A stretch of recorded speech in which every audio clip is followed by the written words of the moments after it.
Good morning, New Hope Community Church, family and friends. Pastor J.E. Caterson here, and I am excited to open up the Word of God with you this morning. And we have those that are watching online all throughout the area and across the nation and the globe, but we also will be meeting in person at our Biscayne campus in Northport, Florida. We find ourselves in the middle of a sermon series called When God Walked Among Us. And we're looking at Jesus in the Gospels and these unusual encounters that he had with people, where people had no idea that it was actually God that was walking among them, God that was with them. And so we are excited to open up the Gospels yet again to Matthew chapter 9. And I want you to open your scriptures or watch on the screen there. And I'm going to read the scriptures for you, all right? And the translations that we're using will change from week to week, but I want you to pay close attention. This is the word of the Lord. Listen to it. As Jesus was walking along, he saw a man called Matthew sitting at a tax booth. And he said to him, "Follow me." And he got up and followed him. And as he sat at dinner in the house, many tax collectors and sinners came and were sitting with him and his disciples. When the Pharisees saw this, they said to his disciples, "Why does your teacher eat with tax collectors and sinners?" Then it continues, but when he heard this, he said, "Those who are well have no need for a physician, but those who are sick. Go and learn what this means. I desire mercy, not sacrifice, for I have come to call not the righteous, but sinners." Some people seem automatically evoke the question, what do you think they're worth? Sometimes the question comes because the house in which the family lives, the cars in which they drive, the doubt to which they belong, sometimes they are the observer or work to the contrary to the facts that are out there. They are the same kind of people choosing to live below their means, and what they do is they gossip as if they were comfortable. I think this introductory statement, the scriptures that we read, and which ends at, of course, "For I have come not to call the righteous, but sinners," that people are thinking that, you know what, it's kind of like a pecking order. They're measuring each other and measure themselves, and they measure other people and what they're worth. Jesus goes and sets all this on end, and as we look at the story, I'm going to be honest with you, I don't know what category the man named Matthew kind of fits into. There's no hint to whether he flaunted his wealth or whether he chose to live, kind of like below the radar, unsuspiciously. I am a little inclined to have the former view, that he kind of kept things below the radar. What we do know for sure was that he was, as they say, well fixed, so well fixed that other people in the town speculated often about how much he was worth. But I think because Matthew himself thought much about this, or perhaps I should say, he thought about only the superficial things or the superficial ways. He did at least until one day, everything, do you hear me? Everything in his life took a monumental turn. See, Matthew was a tax collector. That phrase has a ring of civil servant, today, right? A position of trust, of responsibility, but not that sort of thing that leads to the impression of that they're very wealthy. But in the first century Roman world and system, a tax collector was not a government employee, but someone who kind of bought a franchise, kind of like we buy franchises today. Like if you have a hotel, you own a hotel, the Holiday Inn, they're franchised. McDonald's, right? They're franchised in our day. But, back then, that's what tax collectors were. It seemed that the government, they kind of reasoned that since taxes were such an unpleasant business, right, the best solution was to sell rights for those that are actually going to be in the taxing system and be responsible for gathering those taxes. And they made them owners of the franchise so that you could actually collect, and make money as you are collecting the taxes from people. And I would see that, most of them did very well by themselves, if you know what I'm talking about. After all, as the old saying says, nothing in the world is certain but what? Death and taxes. And so such a person who owns the right to collect taxes had a sure thing. And that's not just to say just that, but I know that there was other things that took place as well as they were collecting taxes that might over-collect. Now, of course, the system like that, tax collectors, never, won any popularity contests. They couldn't say, well, it's the government, that's what they're doing. No, they own the franchise. So basically, is all the population is all the thing they knew was they were tax collectors, and that in turn, they had lost favor among the people. And so there was also a lot of often suspicious living because of the fact that they had extravagance all around them. They had fine clothes, they had an incredible lifestyle, right? In time, they would actually, have kind of owned their circle of friends because they were all together. And between you and me, that circle tended to be, specifically, kind of like a motley crew. Ones that actually, were a little squidgy around the edges. They weren't ethical. But the friendships that they had was kind of a strange construct. Once you've accustomed yourself to another person's peculiarities, right, you have found that there's some reason to have common interests. So tax collectors typically traveled and socialized with other tax collectors. And so Matthew had his friends, and they were very comfortable in their lifestyle, their security, and they figured that the life of their future had promise. And that is in that way, that is to say, that until one day, a person was literally a virtual stranger, walked by Matthew, passed him long enough to catch Matthew's eye, and this stranger says to him, "Follow me." And you know what Matthew does? He rises up. He left his business. He left his security. He left his future. And all that was in common, his common associations that make life enjoyable. And he followed this man. You want more details, don't you? Because Matthew doesn't skimp them. Matthew doesn't give us any more than just that.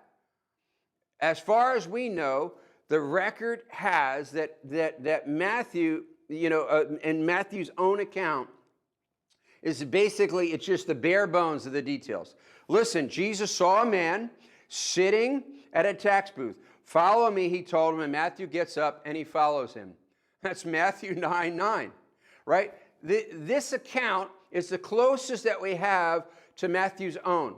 It appears that the gospel bearing his name, which that is to say one of the gospels that were written either by Matthew himself or by those close enough to Matthew to be able to record the story in the way that Matthew would have told it. And the account that Matthew gives is so matter of fact, and as if he were just reporting it, just like ordering lunch for the day.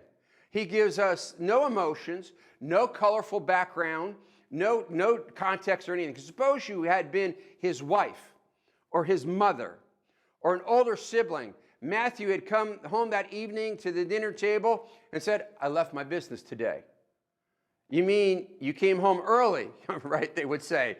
"Come to think of it, I thought it was earlier than usual." No, I left my business." "What do you mean?" "Just what I said. I left my business, the whole thing." "You mean you sold it? Sold your beautiful franchise?" "No, I just left it." "You didn't get anything for it? You just walked away?" "Uh-huh." "You must be out of your mind." Slowly now, tell me exactly what happened. All right, so you just imagine if that was the wife, if that was the mother, that was the sibling, right? Well, this teacher came by. His name was Jesus. I heard him say something, and so have you. He looked at me, and he said, follow me. So that's what I did. And that's all I'm going to do. From now on, I'm going to follow him. Isn't that a wild story? Let's just take a step back for a second. If someone in your family came home with such a report, you'd almost be sure that they had been brainwashed. You would want them to discuss with you, or at least with a trusted friend, get an appointment with a psychiatrist or a counselor. And if you had noticed that your family member seemed, through it all, to be, utterly peaceful and serene, you'd probably worry even all the more. So when you read this story in the Gospel of Matthew, when we pick up the Holy Scriptures and we look at this in chapter 9, we have to say, my goodness, I think he's lost his mind. I mean, and what kind of struggle would Matthew have been going through? And you're saying he had to have. I mean, what is going on in Matthew's soul? Why didn't Matthew tell us these things? Was there a struggle, something in his soul? Perhaps it was just modestly on Matthew's part. Perhaps it was because he didn't want to glorify himself, make himself the center of attention, center of the story. Perhaps it's just because the story was simply that simple. Though I find that hard to think so. Or perhaps it was that Matthew told the story 20, 30 years after it happened. Right? Matthew told the story, when they were writing it down. And perhaps from that vantage point, he saw how simple the decision was. He knew that it was a clear-cut issue for him. Perhaps it was a time when actually Matthew soul was torn to its limits, and maybe he had tried to rise up from a place and follow Jesus, and he almost fainted under the struggle. All these things could have been all on the table, but Matthew looked back on this matter, and we understand that, as he constructed this whole and made sure that he wrote it down, we understand that he, when he was at his tax book, had familiar books and records and documents, and he could remember every stacks of money and denominations, and he was all familiar and comfortable, and he was so secure. So when all of a sudden he's remembering back and he's recounting this, he never forgot all those details, and he never forgot and recalled this when it was being recalled for a generation later. It seemed as though, it might not have been a struggle at all because his life was so shallow. He could have been there, and reflecting on the fact he had really no other choice. It was so clear cut. When you look at money, when you look at all the security, when you look at all the things that he had, what would ultimately get them? And that's why thinking after is Matthew later on in the gospel. All right, on another day when Jesus said, what will it profit you if you gain the whole world but lose your soul? In Matthew chapter 16, verse 26, kind of a paraphrase. I wonder if Matthew, 20 and 30 years after the event, Matthew said to anyone who questioned him, there wasn't really much to it. Jesus stopped and said, follow me, and I did. Do you think anything else mattered at that moment? Whatever in the world would matter compared to Jesus. But I know that the rest of Matthew's story, and if you know the rest of his story, you would wonder about Matthew making such a statement. Because years later, Matthew, after he followed this decision, his life was often in danger because of this discussion of him following Christ. He never knew what to be comfortable again. His retirement was not on some Mediterranean beach where he had actually stocked up all that money from his franchise of being a tax collector. At the end, he almost surely suffered a violent death. And we know that from church history. We know that from the tradition of Scripture, and then with the early church fathers. And as they look back, we know that several traditions actually say that the way he died, and we all agree that he was a martyr. And his death was physically brutal. And of course, if you knew that this was probably going to be the way, at least, that the end of your days would be, would you have made the decision? Standing at a distance from the cross of Golgotha there at Calvary, as he watched Jesus die, he knew that as he continued to follow Jesus, his death too would no doubt be a dreadful one. So how do we explain the day when the man left his profitable business, his security, and everything that he had to respond to a passing voice? Strip away all the particulars for just a moment. Can you do that? And as it comes down to it, when Jesus said, "Follow me," Matthew had a chance to put his life in perspective. Is it perhaps at that time that through the Holy Spirit that Matthew somehow knew it was a time when God walked among us, when God was walking in his life? And as it was going to demand so much for him, he had to ask himself, in a way, the question, what am I worth? What do I amount to? And on the one hand, he had business, and it was a good one. It had its drawbacks, as all businesses and occupations do. Matthew had gotten used to all those factors, used to people, cursing at him and calling him a tax collector, which was even almost like a curse word back in those days. But he also knew he had a guaranteed future, security, right? His part that he would have had, that the government would have provided for him. Matthew could estimate his worth back then based on land, house, art objects, investments, all the prospects that of a future security. And at the bottom line, from a worldly standpoint, it looked pretty good. You know what I mean? But I'm not about to minimize this. I'm not going to say that he probably would realize that that's what his retirement program would look like. But here's the thing. I'm wondering if you had listed similar things of all the things in your life and all the things that you dream of what your life would be, would you ask yourself the question, what is my life worth? Is there anything here to make me be able to understand what it means to transition to eternity? All the things that I have, all the toys, all the security that you have. But you know what? Your house, your boat, your car, your silver, your mutual funds, your retirement programs, right? They're not negotiable in heaven, right? We leave those all behind us, just like Matthew understood. So again, I ask you the question, just like I'm sure Matthew asked himself the question, what am I worth? Is that all that I'm worth? All the net of all these things that I've accumulated? What would you say?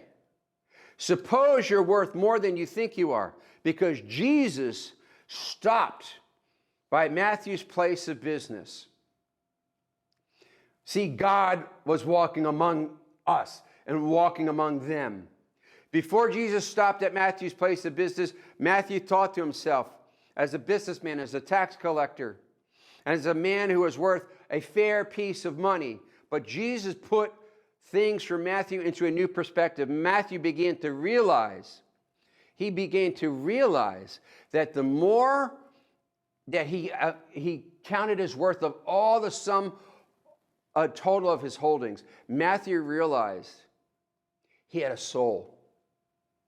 And his soul was worth infinitely more than everything else that he owned and was accountable to. And guess what? I'm looking you right in the eye, so are you. Whatever your holdings are, whatever you've accumulated, the hope to accumulate, or what you hope to accumulate, all that wealth put together. Each year, Forbes magazines goes and puts the financial wealth of the wealthiest people in the world. Some are identified of being wealth 30, 40, 50 billions of dollars back in the day, but now it's in the hundreds of billions of dollars. But, when you read such a report, you have to say, is that all that man or that woman is worth?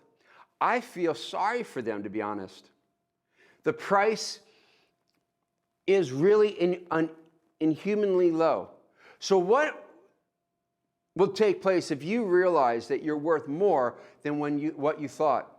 In Matthew's case, he left his whole business, his measure of security, to follow Jesus. I have no right to list specifics of your response. Let me assure you that I'm not judging you, just like you're not to judge me. It isn't a matter of just, my call to ministry or your call to ministry. It's not to engross, materialism and all that stuff that we have. No, a call to ministry isn't the issue, because Christianity isn't an enlistment of a profession. It's a way to live your life. Do you hear me? It's not a matter of the fact that the pastors at this church, the elders at this church, the governing board members of this church, or those that ministry workers, that this is our profession. No, it's all of us, including you, all of us are called to this lifestyle. And before a matter of examining your value, I'm speaking simply to your value, all right, that you have as you measure your life. And the way that we normally do it is we think about your boats, our cars, our jewels, mutual funds, all that, pewter collections, all the stuff that you have. You need to begin living accordingly and saying, this is what my worth is.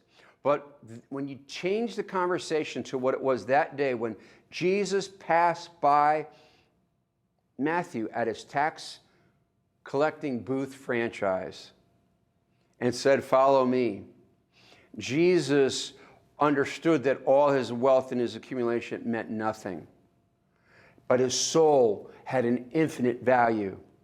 So what I want to do is for you to actually understand that the new bottom line for all decisions that you make really should be, what are you worth? What do you value your life at as far as your soul is concerned? When you make decisions on the basics of the bottom line, when you think it's your economic worth, the way that you're going to make decisions is going to be radically different than you understand that the way that you make decisions is based on your eternal worth, which is tied to your soul. It's really that simple. When, where once you are asked, how will this affect my retirement, my holdings, my economic security? Now, if you respond the way that Matthew responded when God walked among us, you will say, how will this affect my soul and my eternal soul? I believe Matthew realized as he looked at his business and all his security and all that it had to represent and said to himself, someday, as certain as the sun and the moon are in existence, I will lose all of this. But Jesus, now hang on, but Jesus, no one can ever take him away from me, not in time nor in eternity. That's what it means to find out what you're actually really worth. And then it's our business to live accordingly. My prayer for you today is that from this amazing story, a time when God walked among them, when God is walking among us, that you will have a Matthew encounter. That Jesus will walk by your life, your place of business, and all that you're basing your life on, what you value, and say, hey, wait a minute, stop. That all is going to stay here when you die. But your soul is eternal. And your soul has been bought with my blood. Jesus died on a cross that you might live eternally. He's talking about your soul, talking about your spirit.